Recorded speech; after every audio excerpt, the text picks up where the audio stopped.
University of Nebraska offered me a walk-on, preferred walk-on, which was like a dream come true.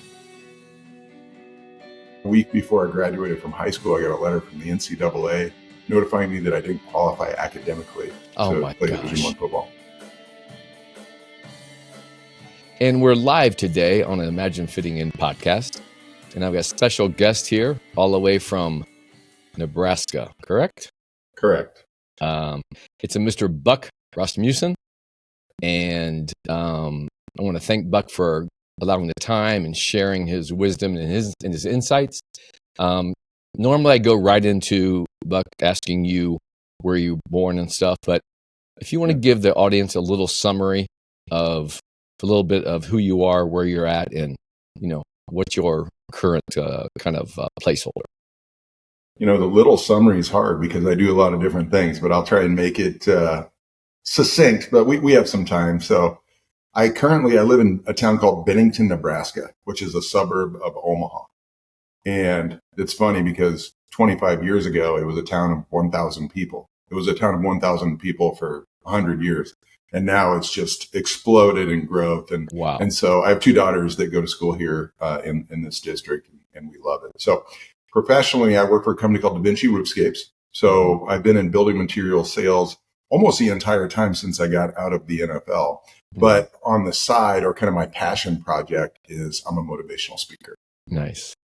Okay. So I speak to, really anyone. My passion is to speak to football teams and wrestling teams, softball teams, high school sports, college sports, that kind of stuff. I love it. But of course, I've worked for Owens Corning. I've worked for CertainTeed. I've worked for Kohler. I've worked for some of the advanced drainage systems, which is an Ohio company. I've worked for some of the biggest building materials manufacturers in the world. And so I have a massive network. And nice. I do some business speaking, nonprofits, anybody. My passion is to help people understand that they can turn what they've up to now only dreamt of into a reality. There's a playbook for it. Right. I've done it. Of course, I know a bunch of people who have done it. And I just love to take people on that journey. Nice. So before we get started, I got to do a shout out to Tom Solzman. Yes. Yeah, Tom, I met Tom, and he's like, oh, I got somebody for you. So I'm like, thank you, Tom. So big shout out to Tom. You got to remind me how you and Tom know each other. Oh, yeah. That's during COVID, my moniker, I'm the balance professor. Yeah. I'm a neuromuscular balance specialist, and I train for injury prevention, sports performance, movement. And believe it or not, the lines are long out the door for pain management with baby boomers. So I'm doing a lot of work there. Well, end up the COVID hit. So, it decimated the fitness industry. Yeah. So I'm also a painter. You see the paintings behind me. My essence, I'm an artist, but my passion is fitness. Can I interrupt real quick? Yeah. Why? When I was getting ready to do this podcast earlier, I was running late and scarfing down a bite to eat, and I was thinking, I'm like, really, this Greg Jankowski, am I pronouncing it right? Yeah, Jankowski. He's the balance professor. He's an artist. He's a podcaster. He's, a multi-hyphenate. And then I'm thinking, it really just kind of defies categorization. Well, sorry to interrupt, but you do a lot of different things, I can tell. Yes, I do. And I love it. You know what's funny is before all this completely played out in my life, you know what my nickname was when I was growing up? What's that? Jack. Jack of all trades. Aptly nicknamed. It's just fit. So getting back to Tom, I end up going because FedEx, the fitness industry was just shut down, and I was going nuts. So I literally jumped out and worked for FedEx for a little bit. Yeah. Delivered vaccines just to get out of the house. And it was really weird. The place was, the world was desolate. It's creepy. Yeah. Anyway, I decide I'm driving one day, like, I do not want to do this. Yeah. So I'm thinking to reinvent myself. And I hear a podcast about drones. So all of a sudden I study myself. I get certified as a commercial pilot by myself. I bought a drone. All of a sudden I'm going out and meet a guy that interviewed us, has a roofing business, and he just scan roofs. Yep. And he said, like, oh, I got a guy that I want him to train you on this program, the software. And that was Tom. Okay. And so from our conversation with Tom, Tom was a great guy. Yes. And with our conversation with him, I talked about my fitness. I ended up actually training him for a little while. Okay. Gotcha. So we become buddies. And he's now got me in the back of his head for any drone business around here in Dayton. And then obviously I told him I'm doing a podcast. And to tell you the truth, I have actually put one in the can with Tom. I've interviewed Tom. Okay, gotcha. And his wife, Tina, is getting into some new stuff that sounds very exciting. Yeah. So, that's the story of how I met Tom. We become like great friends. And he goes, hey, I got a guy for you. And so that's awesome. Yeah, right. Getting to know Tom, he's a unique guy. He is very positive. Yeah. Sometimes so positive, it's like, is this even real? But as I've gotten to know him over the last over a year, I'm like, no, it's real. He is real. And when he buys in, he's bought in. And I tell you, like, there's a level of sincerity and intelligence that is like by far I've never met before. Yes, and he is one great guy. Yeah, exactly. So, all right. So, Tom, we're done with you. Okay. Yeah. So, Buck, I usually start like, where were you born? Where you grew up? And where you live now, but also like, what'd your parents do? What was your, upbringing like? I actually love to start from the upbringing part because it had such a massive impact on me. I'm from a small town called Kohler, Nebraska. It's about an hour north of Omaha, kind of a little farm town. And my parents were divorced when I was pretty young, like 5 years old. And of course, I didn't know what the feelings meant at the time. Right. But as a young person, I felt that it was a little bit chaotic. And I felt a lack of stability and control. I mean, I was surrounded by loving people, both my parents,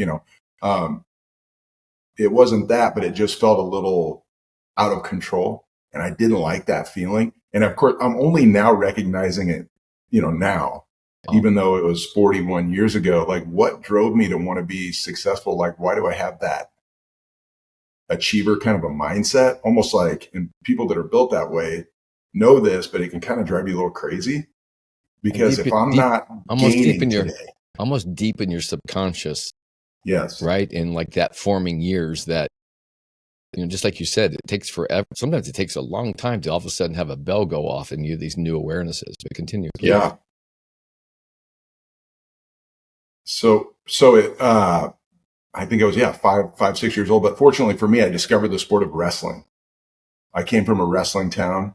My brothers wrestled. Everybody, it didn't matter. I'm 6'5" and I wrestled. I have a brother that's over 7 feet tall. He wrestled. We just wrestled and we were really good. And I discovered it and I learned very quickly that I could control two things. I could control my attitude and my effort. And with that, I could control the outcome somewhat. Not every time, but most of the time I did. And I really latched onto that feeling. So that was like my first feeling of self-worth in a way. Like, regardless of the circumstances going on around me, I have worth and I have value. And it was extremely powerful for me. And I was able to so I became a very hard worker and a very positive person at an extremely young age. And obviously not perfect. And of course, I got my butt kicked several times and everything. But for the most part, it led to some success in sports. And that just gave me a lot of confidence. And really, sports aren't the end all be all, but for me, they created a pathway for me to kind of really just dictate the terms of my life and taught me a lot of work ethic too. And so it's a really long, windy journey. I don't know if you want to hear it.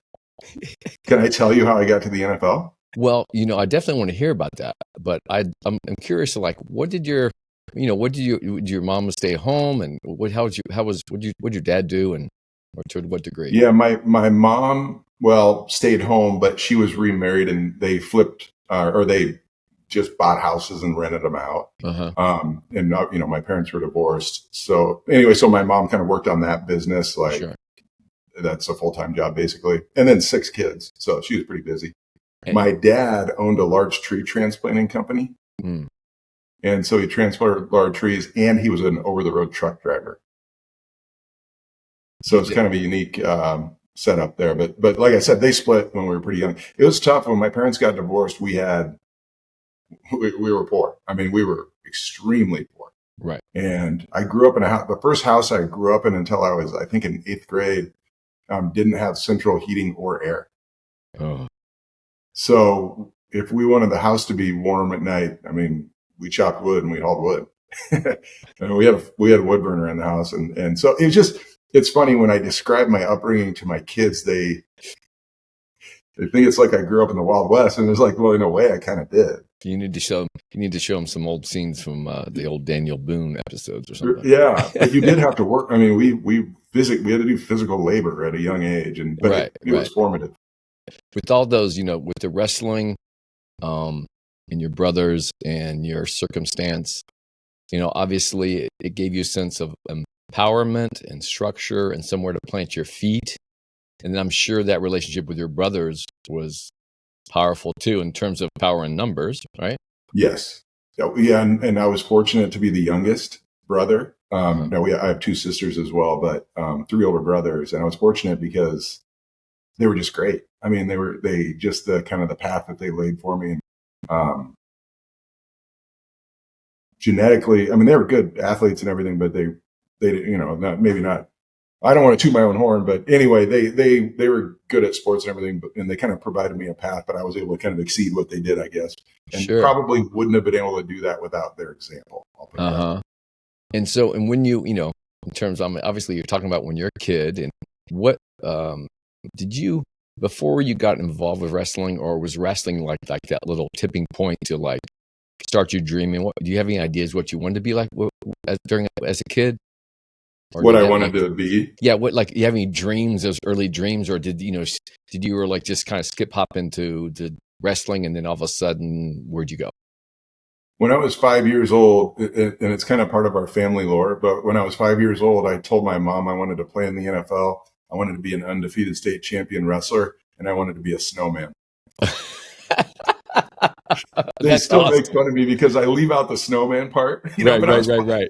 I had some really serious sports goals, but I also 5 years old, little kid. I just want to be a snowman. So they make fun of me about that. But no, in terms of the sports stuff, I knew at a very young age. Yes, and everybody dreams of that at a young age. I want to play for the Yankees or whatever it is. Oh, sure. But I was serious. I mean, I was dead serious about it, and so I was just a goal setter at a very young age with sports. Nice. I mean, thankfully, it ended up transitioning. I was able to take those habits and lessons and apply them. Maybe some might say a little bit too late, but apply them to school and everything else. The school part kind of came around a little bit later, but better late than never. I understand. And there's probably, I don't think I've had a guest that said like I was just, well, I actually had one guest that was crazy about school and learning. And the other ones were like, I don't know if their attention was somewhere else, but they had, they're like, school wasn't really for me, blah, blah, blah. But, it sounds like, I think you're going to be like, your work with speaking and stuff, like you're the snowman up there, man. You're making it snow in terms of radiating down some, what do you call it? Some flakes of inspiration, huh? That's what I see. Let's go with that. All okay. Right. I could not say that because I'm an artist and I'm my creative mind, right? But that's awesome.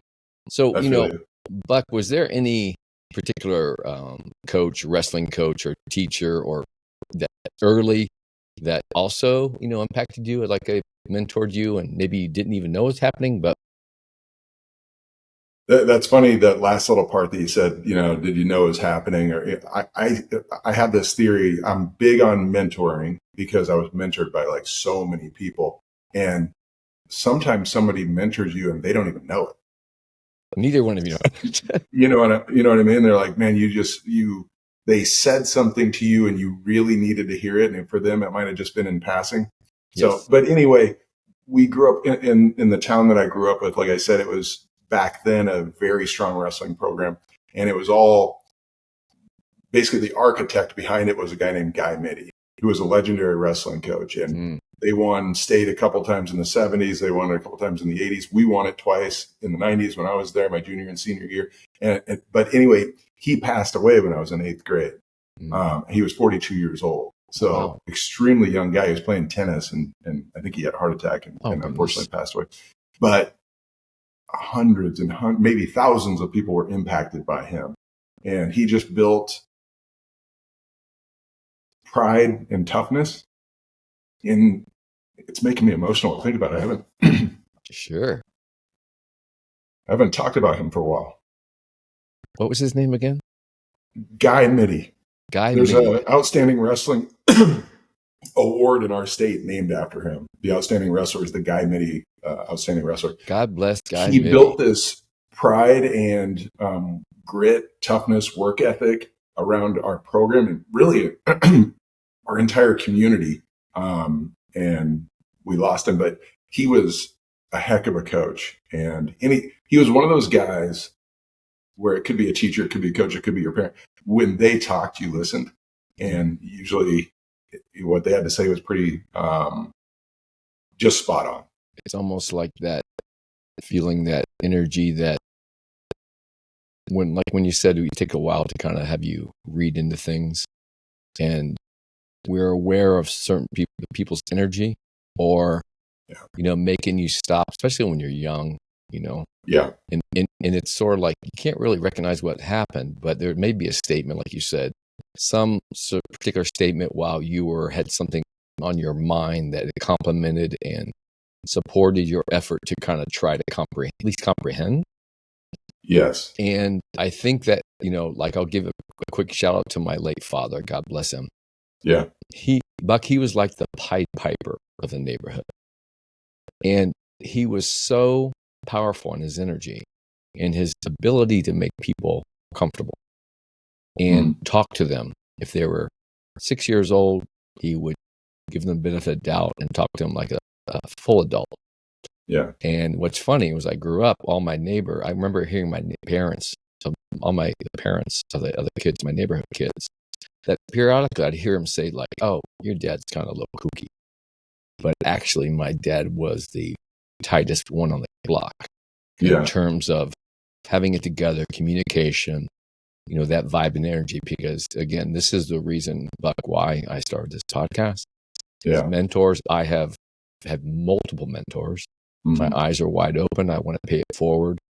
Yeah. And I started this podcast in memory of my late nephew, which we lost to addiction. He was an amazing, beautiful soul, an amazing athlete, just got sidetracked. And for whatever reason, my whole mission is trying to, in his honor, his memory, have stories like this to not only people remember how they were mentored and honor those people that did that, but also to, are you mentoring somebody? Are you in a position to really make a difference, right? So, and he sounds like quite a guy. I'm glad you're honoring, first of all, honoring your dad and your nephew. I mean, it's powerful, and it's obviously they both had a huge impact on your life. So, by far. So now, what school did you attend? And so high school, when did you get into football? So, I played football starting in, what we used to call junior high. Now they call it middle school, but 6th grade, 7th grade, and so it was a town called Takema Herman, or consolidated school called Takema Herman, small town. I was constantly injured. I was a late bloomer. I was tall and skinny. I was barely recruited. Nobody even knew who I was, except that I was a pretty good wrestler. And I think maybe that kind of put me on the map. When you say barely recruited, to college or? To college. Okay. I don't think anybody really had even heard of me until my senior year, which, normally the recruiting starts a little bit earlier than that. But I was just such a late bloomer, and I just didn't even make much noise, I guess. But then people kindly, I think they finally looked at me like, wait a minute, this guy's like 6'5", 235 and kind of fast. Like, maybe we should take a look at this guy. But anyway, I was constantly hurt, just barely on the map at all. But finally, midway through my senior season, college coaches kind of started to take notice.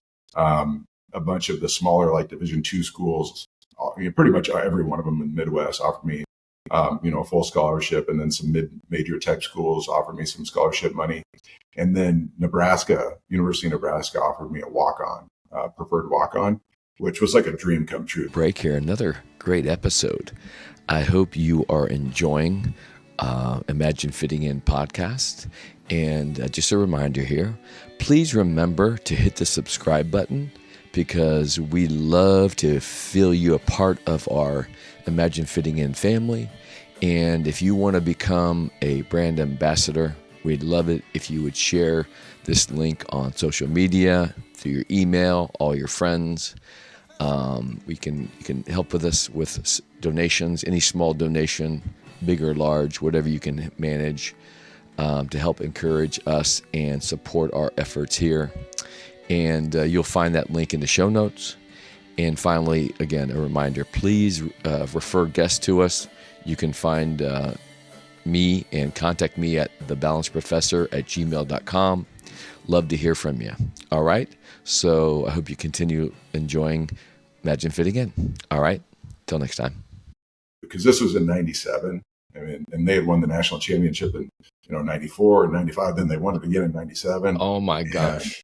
It was a dream. So, of course, I said, I don't need any of those scholarships. I'm doing the walk-on thing. I think I can make it someday. But a week before I graduated from high school, I got a letter from the NCAA notifying me that I didn't qualify academically to play Division I football. And in order to play Division I football, I would have to go to a junior college for 2 years. So that was like the first of like my sports like heartbreaks. Like everything can be going really well, and then it can get yanked out from under you really quickly. And I was devastated.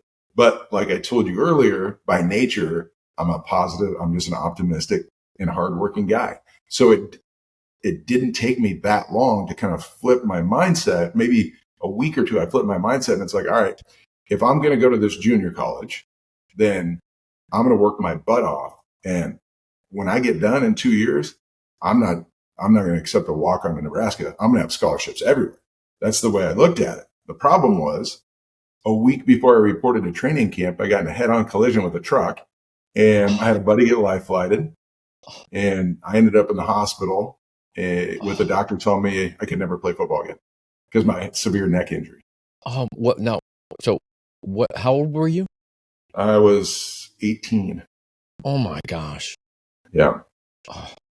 So, of course, if I couldn't play football, then I wasn't going to attend this junior college. So, because I didn't want to go to school there. So I ended up back in Omaha, Nebraska, and I just enrolled at a local community college. They don't even have a football team. I just took classes, and that dream that I had when I was a little kid of playing in the NFL, I think you have to be kind of crazy to reach very high levels of things. But I was crazy. I'm just like, well, I'm still going to the NFL, of course, even though the universe is telling me, like, with all these signs that you probably don't belong. In my mind, I'm like, well, nobody else knows it. And I have no football in my future right now whatsoever. What do you have to lose? But I'm just going to lift weights and run as if I'm going to the NFL. So I did every single day. And I didn't really know anybody. I just went to classes and lifted weights and ran constantly by myself. And at the end of that first semester, I had gained like 15 pounds of muscle, and I was fast, and my neck felt fine. And so I just called a school called UNO, University of Nebraska Omaha, which is a Division II school here in Omaha. Uh-huh. I just called them and I just said, hey, is that scholarship still available that you had offered me out of high school? My neck's fine. And they're like, yeah, we got a full ride here for you. Oh my gosh. Yeah. So that's how I ended up there. And it was cool because that time that I had spent at that community college didn't count against me. So basically I was a freshman in football again the next year. And started right away, started every game.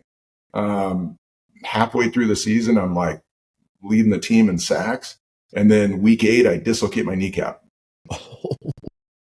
So I hobbled through the rest of that season and ended it with a complete knee reconstruction. I got like a huge screw and a bunch of anchors in my knee and everything.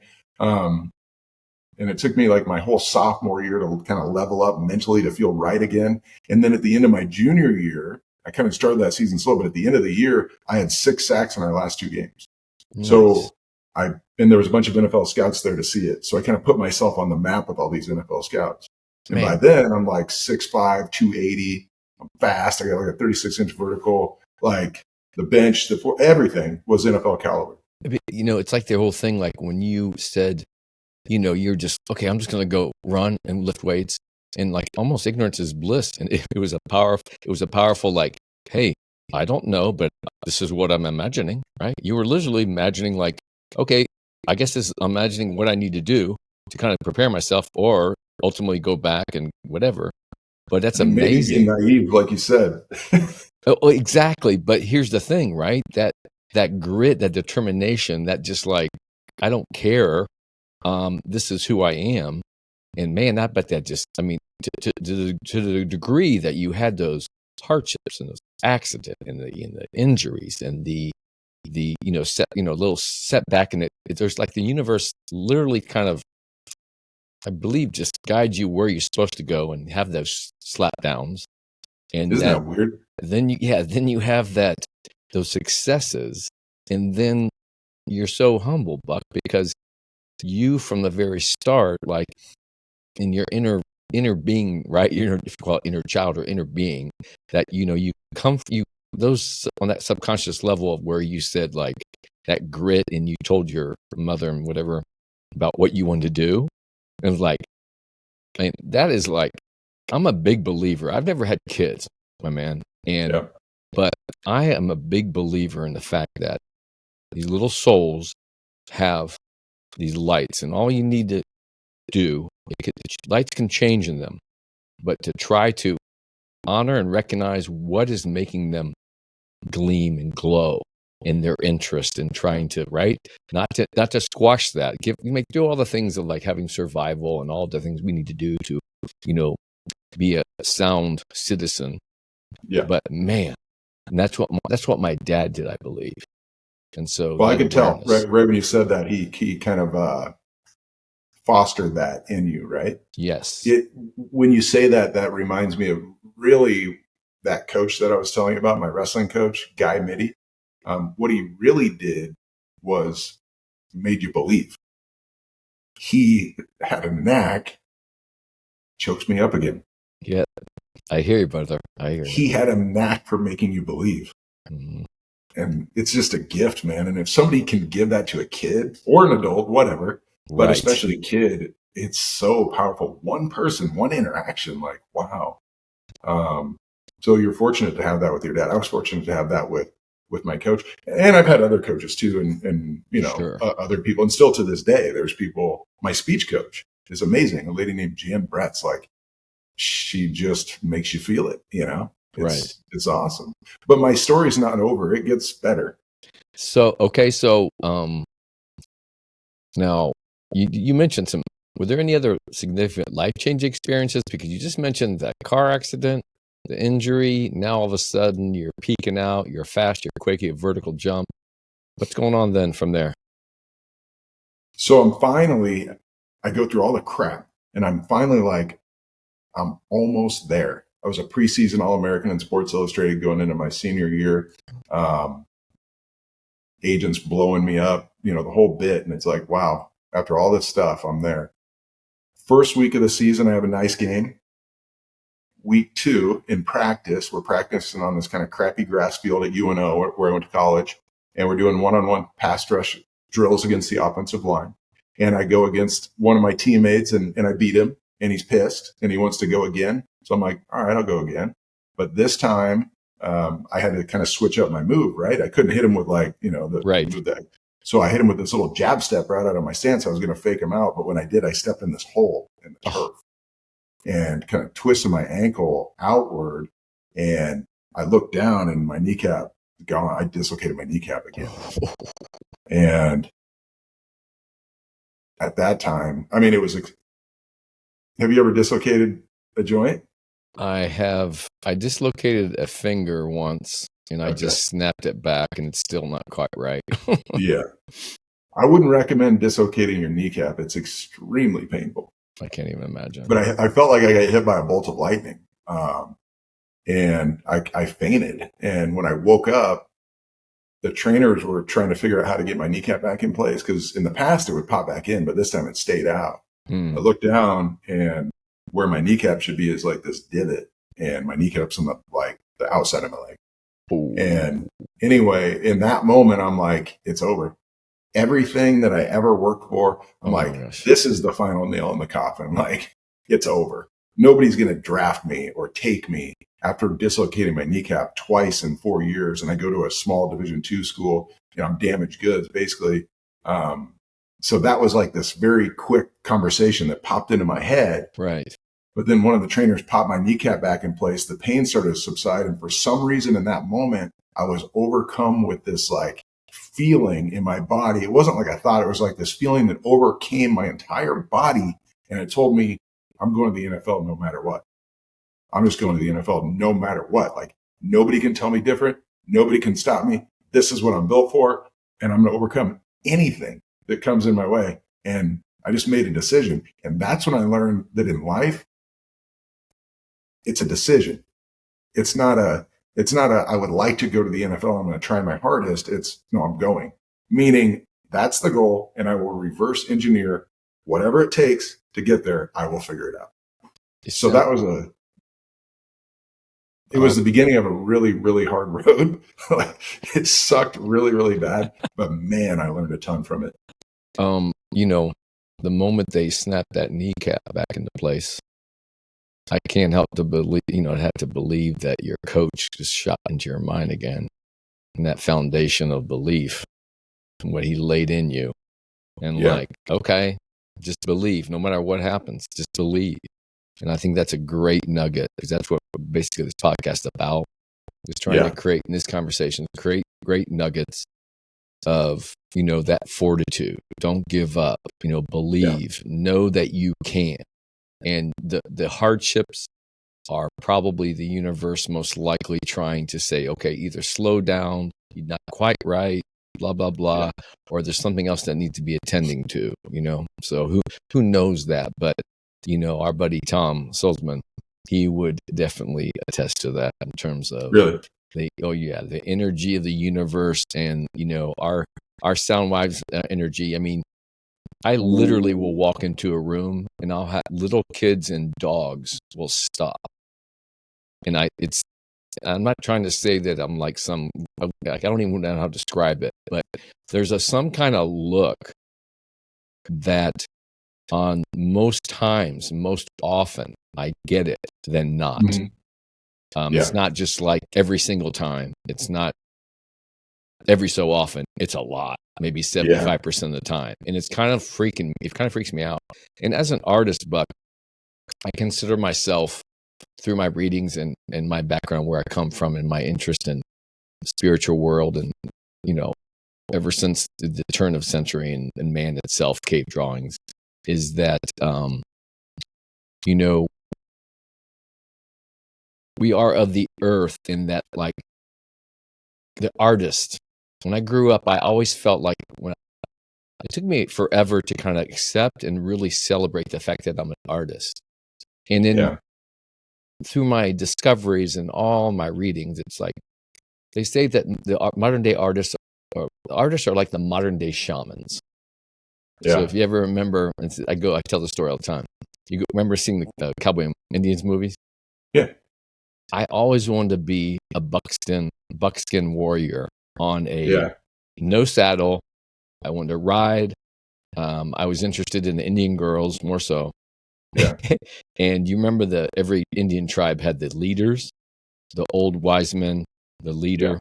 Yeah. And then every now and then you have this crazy ass shaman run around like he's crazy and psycho. Yeah. He'd just stop in the middle of his insanity and give a message to the moment. And it just makes people stop. And then he would just run off like a crazy motherfucker. So I'm like, in essence, I've taken all my energy through my creative side, and I brought to my fitness world. And my first thing I said to most people when I first got certified in 1992, I said, watch for me in the funny papers. Yeah. So meaning what? What does that mean? Because I was determined to turn the fitness industry on its head. I accomplished a number of things early which weren't common. And then I also became the balance professor. Which is And cool. yeah, I train. I specialize in integrating static and dynamic balance progressions. Okay. So when you bring that into strength and conditioning and endurance and movement and power, explosion, right? Stamina, stability, mobility, all that stuff. Yeah. The progressions of all that. So That's cool, man. Yeah. So I have a lot of fun with that. And it's a blessing because there's a lot of people that rely on me, and I've had a lot of wonderful stories. So tell me, how did your childhood influence you to get into sports? And I know the coach was a big deal. And 5 years old, you were like NFL, and you said a couple other things. So we're gonna forget the snowman part, but I wanted to make it to the NFL, and I want to be an undefeated state champion wrestler.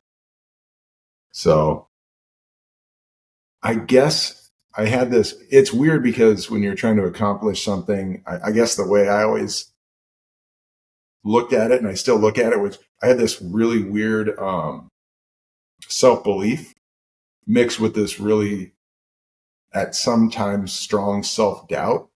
And it was always this conversation between the two, and the belief would have to overcome the self-doubt. But I was able to, maybe I'm warped in my head, I don't know, but I was able to use that self-doubt as like a huge motivator for me. Like almost like a panic, like, oh crap. Like if I don't work like a psycho, I'm going to get beat. I'm going to get embarrassed in front of all these people. So I would think about that kind of stuff when I was training, like at practices and conditioning, and do all that stuff ahead of time. And now it all makes sense because I'm kind of an anxious person. But that's been a benefit to me in a lot of ways, because if you're an anxious person, what's a good cure for anxiety? Preparation. And so I really like to prepare for things, and I really like to be ready. And that really helped me with sports. Ready and that physical plane. And I'm completely with you on that anxiousness and that self-doubt and all that determination. I think the two words that are like stand out with me all my life are what if. And I mentioned my father, God bless him. He taught us the power of positive thinking probably when we were about 8 or 9. And specifically, not necessarily groomed us, but dropped in thoughts in ways of giving examples of experimenting with various things, and know that don't be afraid to approach something. Don't be afraid to speak what you're thinking, and also ultimately don't be afraid or mind what someone else thinks of what you think. And I always mention these two. My dad's two main messages were, are you ready for this one? These: enjoy yourself, and don't let the bastards get you down. You are a special person who has capabilities, and don't waste your time on negative thoughts. When you said like that balance of that self-doubt, oh my gosh, I'm so with you. I had this huge anxiousness, self-doubt. And my journey was, I literally didn't realize, I self-diagnosed ADHD when I was 52 years old, but I took exercise at 18 years old. And I used that as a vehicle to buffer me and take me places. And all of a sudden, you talk about self-doubt, I was like, oh, I got certified as a trainer. I had self-doubt. I'm moving on and trying to think I'm going to compete with everybody. And I didn't have any high intensity exercise physiology degrees, but I had this motivation, this desire, and this wherewithal and interest. People saw that. A kinesiologist hired me, a physiologist hired me. And then those two guys, I work with both of those guys with multiple job positions and training. And that's where I learned my neuromuscular balance training. And then I was in the midst of Michael Jordan, and when he was training in a club that I worked at, my first club, and through Tim Grover. Shout out to Tim Grover. He didn't directly mentor me, but I was in the presence of greatness. And all he said to me, I remember that one line was like, Tim was like, save your joints. Save your joints. And I'm like, okay, I'm in. So I wish I would have learned that at a younger age, save your joints, but I would have never played football. Right. No, listen. Yeah, for sure. No way. I played defensive in Pee Wee football. That's about it. Yeah. But I was a hell of a wide receiver when I was a little kid in the neyborhood. That was fun. Yeah, there you go. So listen, what did you encounter any adversity on your way to making it to NFL? In terms, did we talk? Was there anything more that, like, you know, what was that threshold like, or that, like, oh, you're getting there closer, and what happened?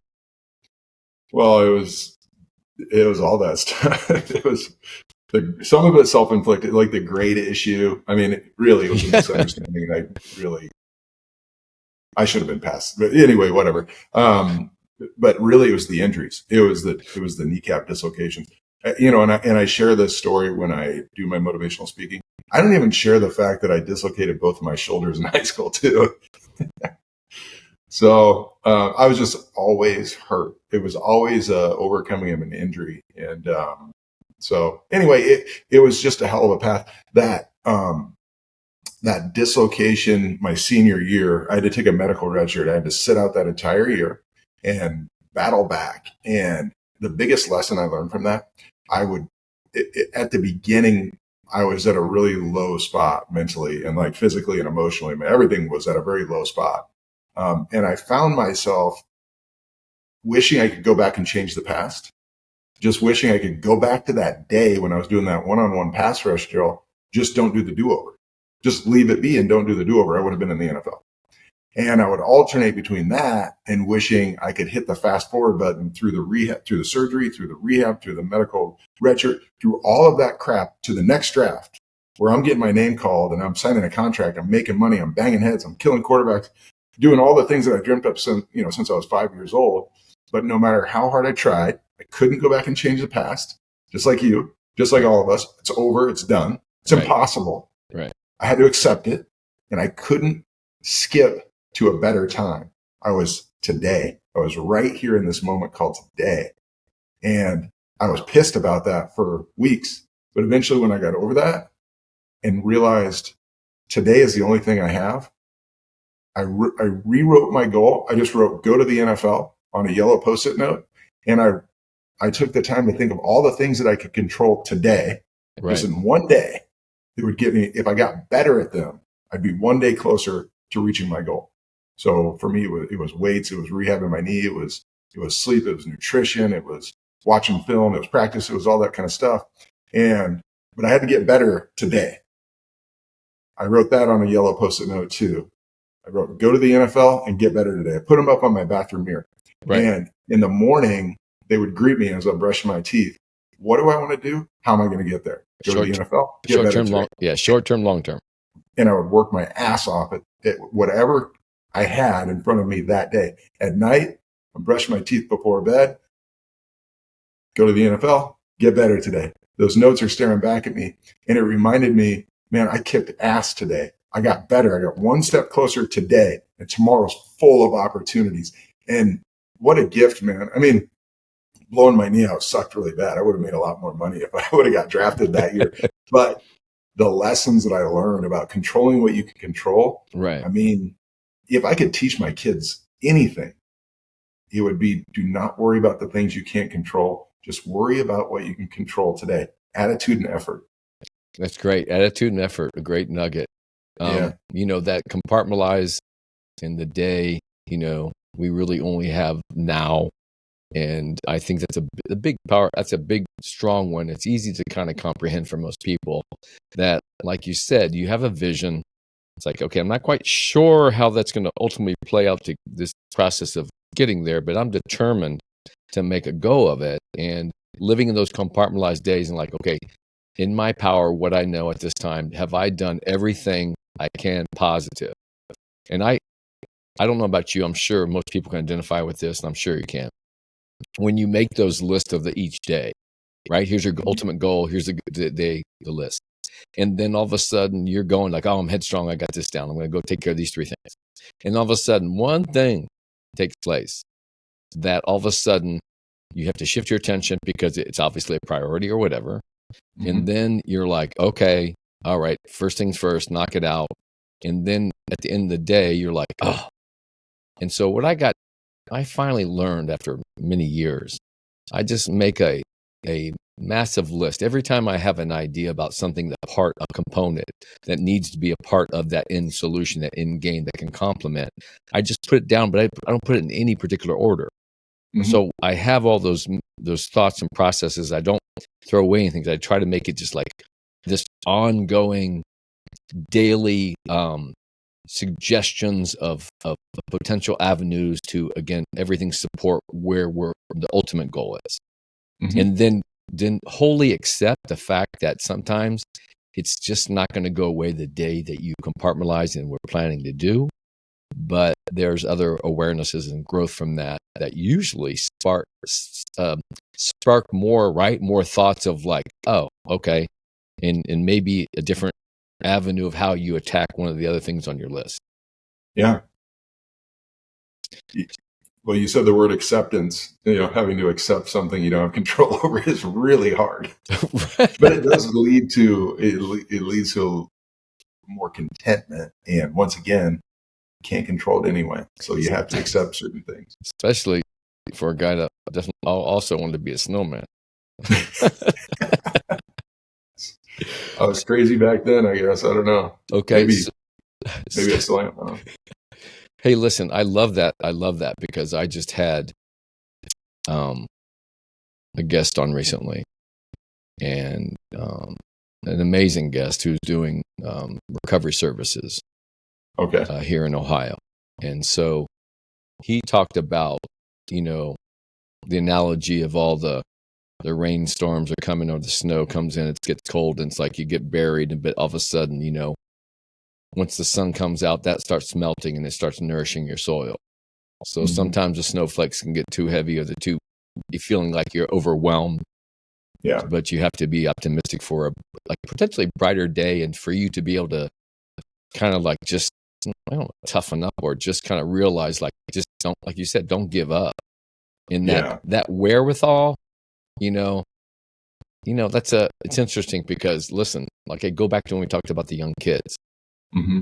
If it's one thing not to nourish that glow and to try and actually be able to recognize it, it's another to just squash any kind of potential conversation, even though it cannot be, actually taken on by that parent, whatever. Parents try to do the best they can, right? And you're dealing with those situations. So that was a huge discovery for me, and hopefully this is a nugget for younger people that, listen, your parents are doing the best they absolutely can, and everybody has challenges. So, but what lessons did you learn? Wait, hold on. Okay, here it is. How did the lessons you learned in sports help you in real life? What? Help me in real life? Yeah, Well, I say real life, and we're saying, listen. Yeah. I will tell you, I'm the biggest NFL football fan ever, right? Okay. And, that's why it's a world sport. Everybody loves it. And I heard this great story. So way back in early times, they first started with almost like fighting dogs for bets in the arena. Yeah. And then they moved on to actually human beings fighting in the arena. Was it Gladiator, all that stuff, right? Yeah. And then from there, it went to the NFL. Yeah, pretty much. So, we're talking about Savage. We know that the story behind your journey, the amount of injuries, the actual physical brutality of that sport, people have no idea whatsoever.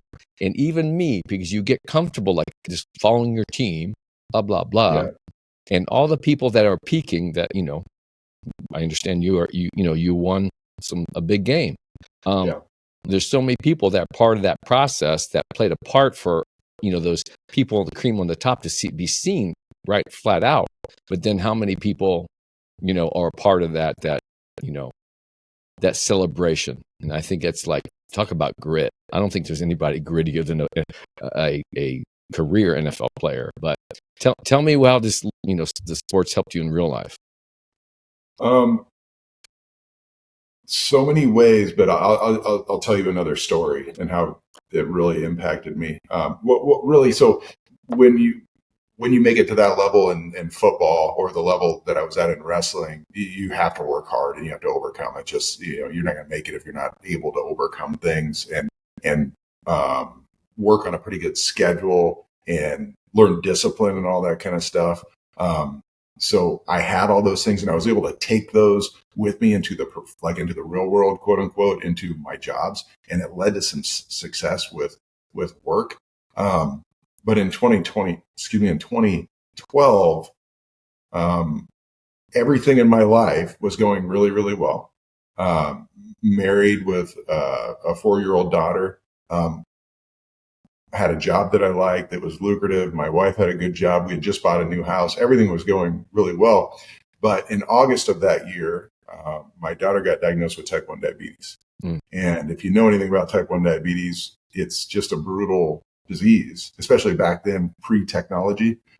Extremely hard to handle. And then as a caregiver of a child with it, it's terrifying, because every day is kind of life or death, and you're making all these decisions. And so it rocked our world. But 6 weeks later, my wife found out she was pregnant and had cancer on the same day. Oh my goodness. She felt like she was pregnant, so she went in for a pregnancy exam, whatever. And, they did the normal stuff where they're feeling your throat, and they're like, oh, you have a bunch of lumps.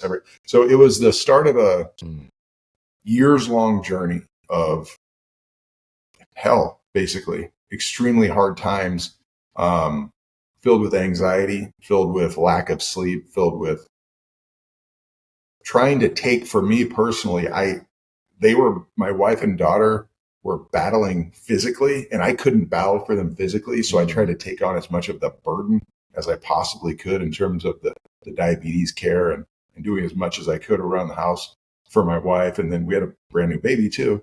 And then working and trying to act like everything was okay, because I'm the tough guy and I'm the guy that can overcome everything. And I was able to hang on, averaging about 3 hours of sleep a night for about 7-8 years. Wow. And it worked until it didn't. And I was, at the end of that period, I was just a zombie, just a complete shell of my former self. And, long story short, I started seeing a therapist.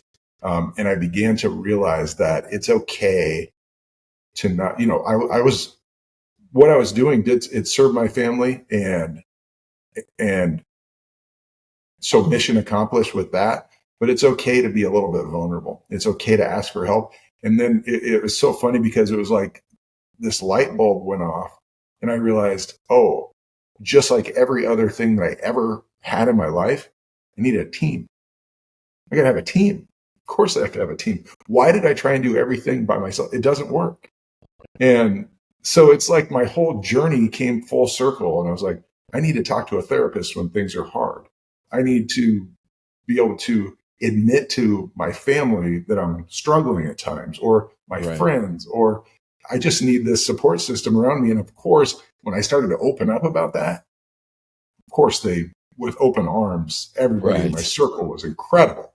And I guess sometimes the answer is so obviously right there in front of you. Yeah.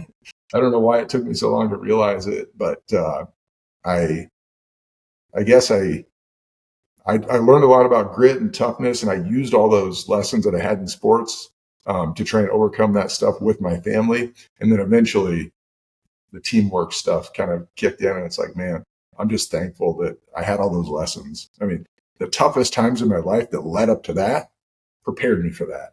And I think you were talking about earlier how the universe things happen in due time, and things happen for a reason. And I think all that crap that I'd been through leading up to my football journey was for a reason. Yeah. I think that nugget there you mentioned, and having the male ego and the society's like say, you need to be strong. Mm-hmm. And I think it's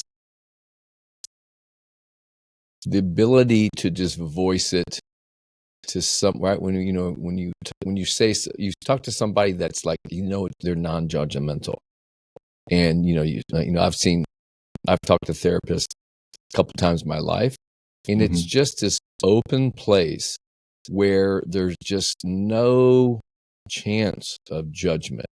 You just get to hear yourself say stuff out loud, how you're feeling. And the fact that when people don't hear themselves say it out loud,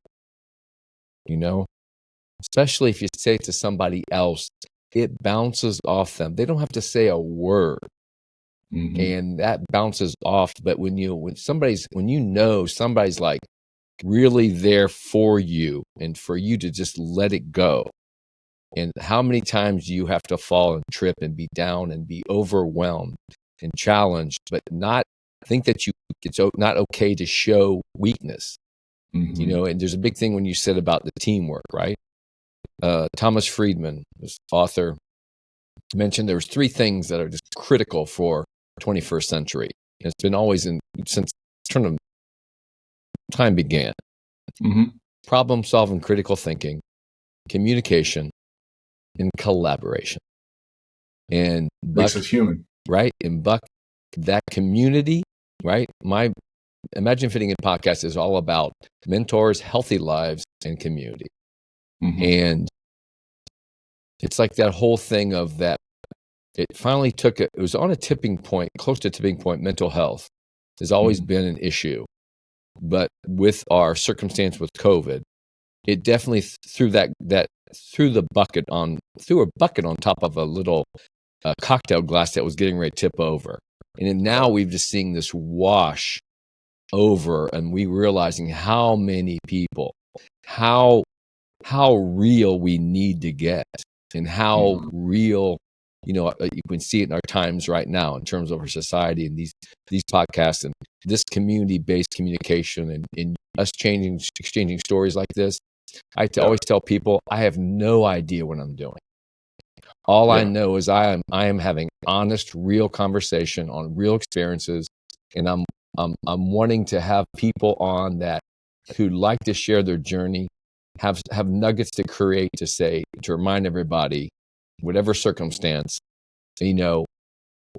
everybody gets a second chance, third chance, fourth chance. Don't give up, right? And believe. So now, what made you want to get into motivational speaking? Because I guess you do quite a bit these days. I do. Really, it was going through that whole health stuff, and then kind of recovering from it, starting to get my sleep habits back in line, starting to kind of regain my mental capacity, because I had been living in a fog, man. I mean, I was still able to be a good dad and successful at work and everything, but I just was living in a fog. Once I was able to recover all of that, and actually another quick story. Sure.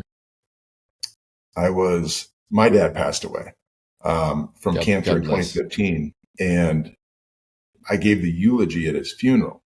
And my dad had been an alcoholic, but he had joined AA and hadn't drank for 27 years before he passed away. But I just said this sometimes you say something and you don't really think that much about it. But at the end of the eulogy, I just said, one thing I'm really proud of my dad is that he had created a mess in his life. But eventually he took this huge step to make a change, and he quit drinking and smoking on the same day. He just went through some really tough times. And I said, anybody out there that's listening to this eulogy here at the church, if you're thinking that you should kick some habit, or you're thinking you should start some habit, or whatever the case may be, please do it. And so I said that, and I never thought another thing about it. And then like 5 years later, I'm at my buddy's wedding, and this other guy that I'm friends with came up to me and he goes, "Hey, you changed my life." And I said, "What?" He said, "At your dad's funeral, and he kind of recited what I said. And I go, "Oh, I didn't even know you were there. I'm sorry." And he's like, "Well, I was there and I haven't drank since."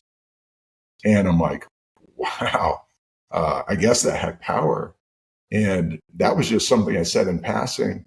But I began to realize that I have a lot of stories to tell about goal setting, about overcoming obstacles, about whether it's football stuff, whether it's business stuff, whether it's health stuff, I have a lot of stories to share. And it's probably like you as an artist.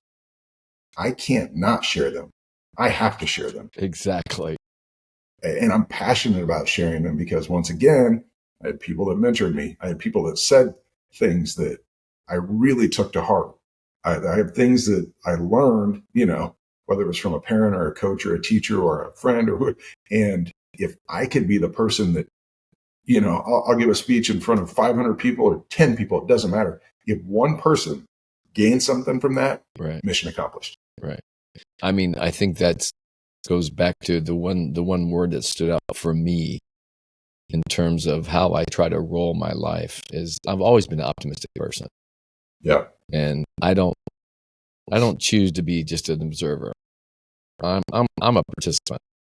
Yes. And if I can't, the one word was standing out was kindness.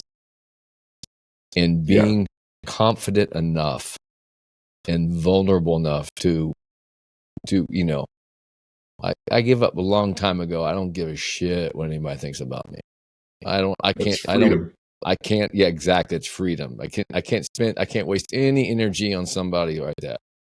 But ultimately is that, if you're to try to find the joy in this world, in this life, the Buddhists say that life, they said, if you can't accept these 3 words, you're going to have a really tough time. Okay. That basically life is sorrowful.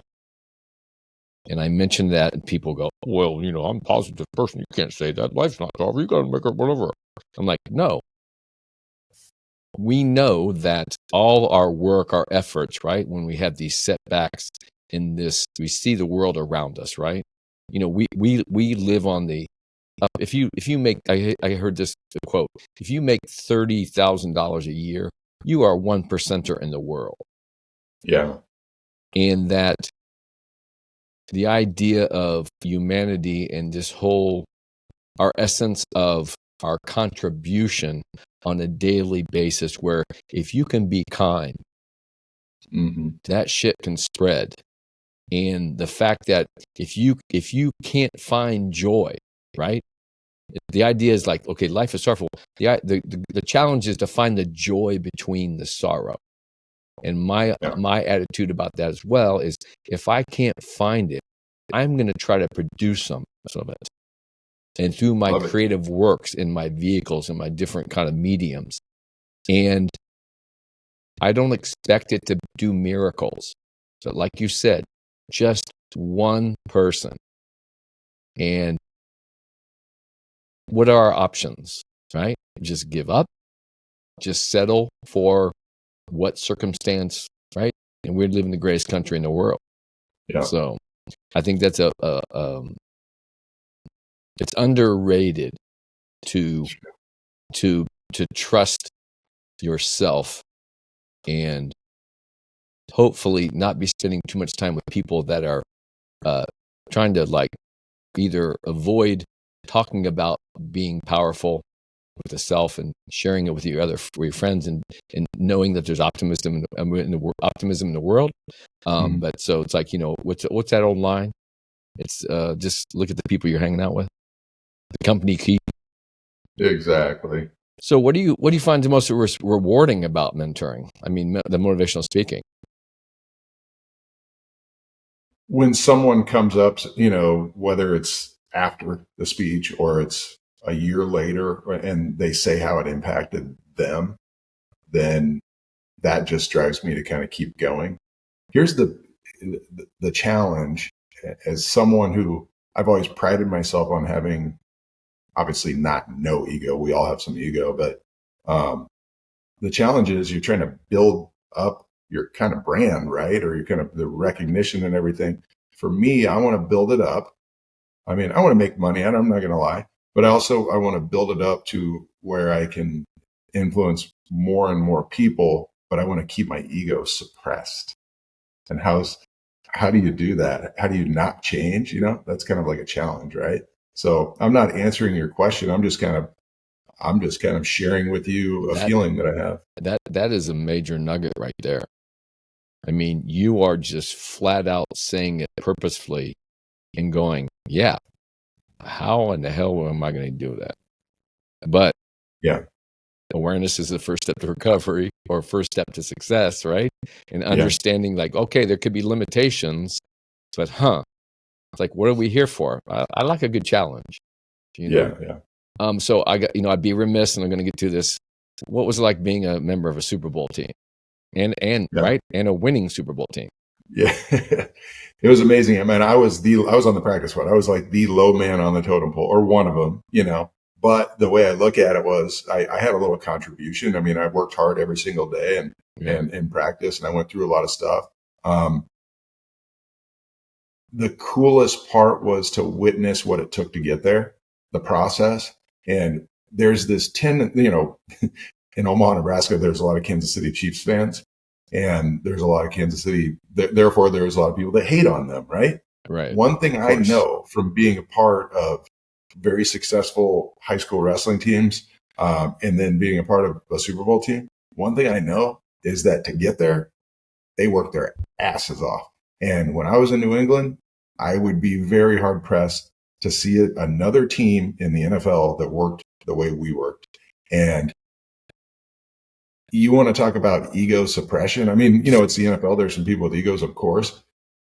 Mainly what the dudes on that team bragged about was their work ethic. And I'm like, hey, I can get behind that. Like, if we're going to be, cocky about something, it's going to be the fact that I outworked you today.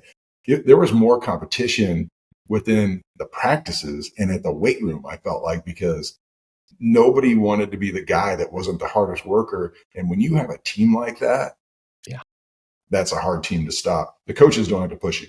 Right. I mean, the coaches are, I love Bill Belichick. He's an amazing coach. He's a genius. He's the best of all time, in my opinion. But in terms of like the work that was put in, those dudes on that team created that culture, and it was really cool to see. That's amazing, because it's almost like, okay, that competitiveness, everybody decided on an individual level, like, no, I'm only going to do my best and max out, and I'm going to be the best while I'm having these others with me on my team with that same mindset that I'm sure was contagious and just so empowering to complement, like you said, like the coaches, and again, it's definitely about a leader, right? How do you manage those egos? How do you create the structure and that excitement, and engage each person enough to kind of recognize, but also, how do I say this? Put it in a form that is so kind of fluid that it is able to spread around and to go to every crack and crevice of each individual on that team.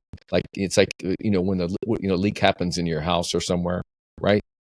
There's no place that doesn't go. You know what I mean? It's like that water goes everywhere. You don't know, you're in the roofing business, you know that. Oh yeah. So that analogy, but I think that motivation. And okay, so wait a minute. Now you have a Super Bowl ring.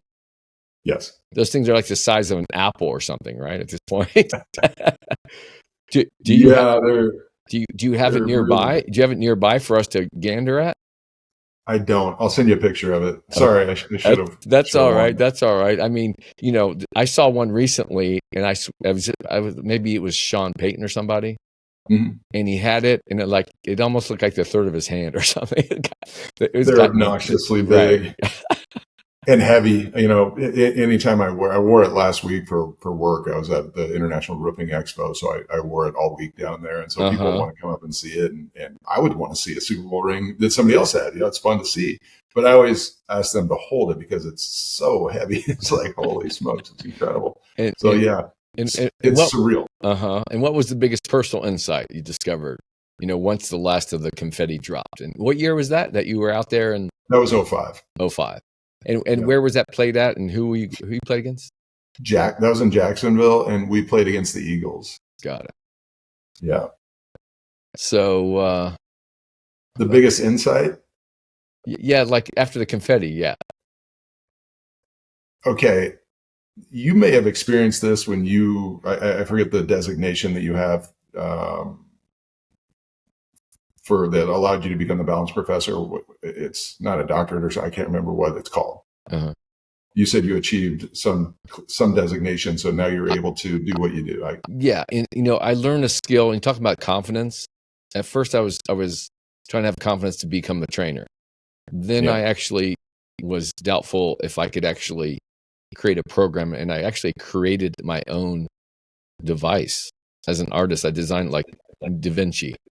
I designed it, created it, and then wrote a whole education program behind it and pitched it to National Academy of Sports Medicine. And now I'm able to train trainers on what I do. And this was from a guy that was a young little chubby teenager that sidetracked from his wide receiver days in the neighborhood, lean and mean and fast.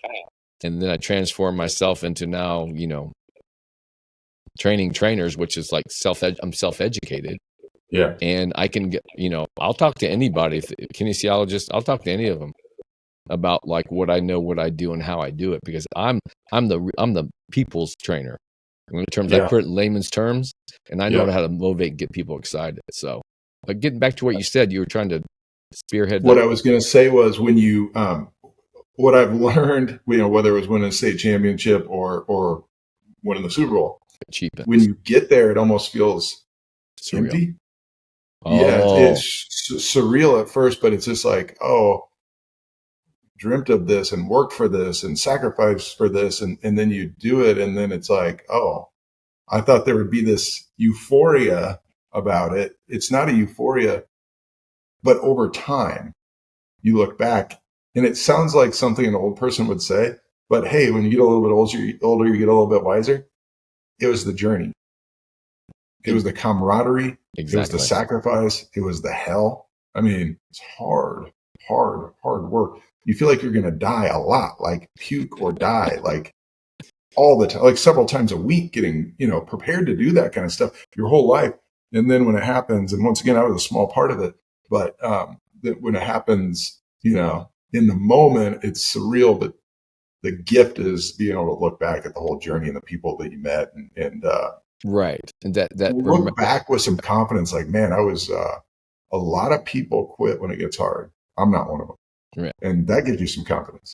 And that, when you say that journey, and you said, when every time you mention like, I got a little story, it's like, I think of two things. One is that the pot of gold at the rainbow, right? The pot of gold at the end of the rainbow. It's like, wait a minute. If you can see that rainbow, then you can basically, you're touching it. You're in it. You're in the rainbow every day. Mm-hmm. And like you said, all of a sudden you were, either denied or cloudy days and lost it, whatever, but you still, all of a sudden the sun comes back out and there's that rainbow. You're still there. And that journey is the beauty. It's the work of getting there. And what is your attitude of getting there? And the fact that, one of my favorite author, he was an author, but it was an expert on mythology, Joseph Campbell, says that when you look, you're familiar with him. Oh, yeah. Okay, we could talk 4 hours with that. I'm obsessed with him. Okay, well, then we definitely have to talk about more about that. But anyway, that being said, he says that once you become a certain age, as you kind of mentioned it, when you come to a certain age and you look back, and it's literally your life is like a well-written novel.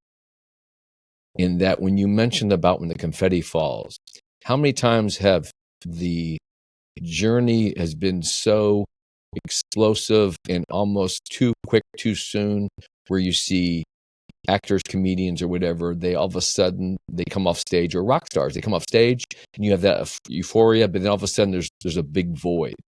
So like, what's their really journey? Where are they?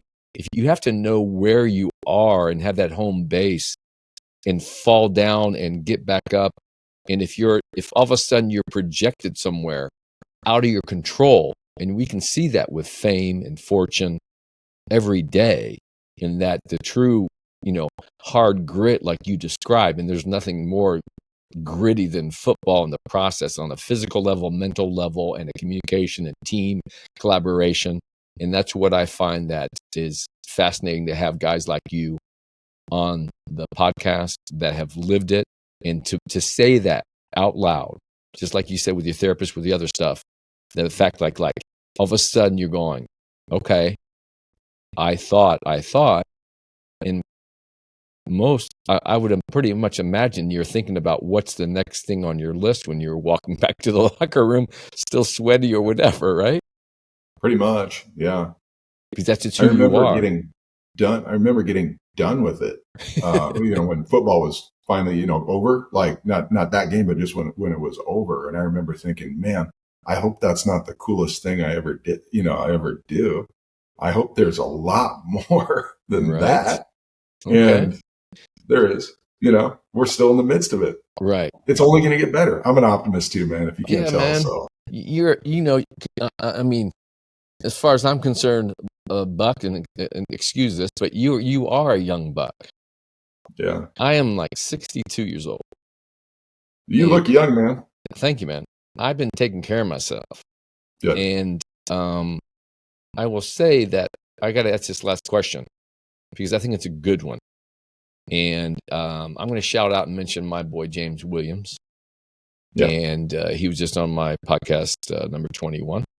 So we're definitely going to hook up again. But that being said, what advice would you give someone who's considering exploring a career in the NFL or coaching and mentoring? Because we know it's a process. The biggest thing is create a vision for what you want your life to look like 1 year from now, 5 years from now, 10 years from now. It doesn't matter, if you're trying to get to the NFL, whatever it is. It could be becoming the balance professor or a teacher or whatever. Take the time to visualize what that would look like. However long it takes you, visualize what that would look like, and then start to create a goal or two that is actionable, meaning you can take action towards that goal every day, and then write those down. And then create a list of the things that you can control today that'll get you 1 day closer. My biggest thing is there's a time for the huge vision, and there's a time to chop wood and carry water. And there you go. If you're into the Buddhist thing, you probably know that saying, but there's just a time to put one foot in front of the other. And sometimes that vision can be extremely overwhelming. So you just got to put your nose to the grindstone and work today. And if you have that framework, then you trust that. The framework, is like, you already know what the vision is. You've already written down the goal and you know what you can control today. If it seems too overwhelming, just control those things today.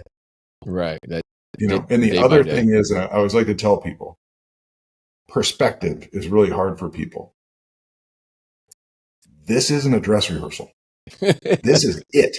This is it. This is our one chance. Do not be nonchalant about your life. You owe it to yourself to not be nonchalant about your life. Let's freaking go. Right. Openly express it. And when you say this is not a dress rehearsal, I have to do a shout out to it's my favorite song.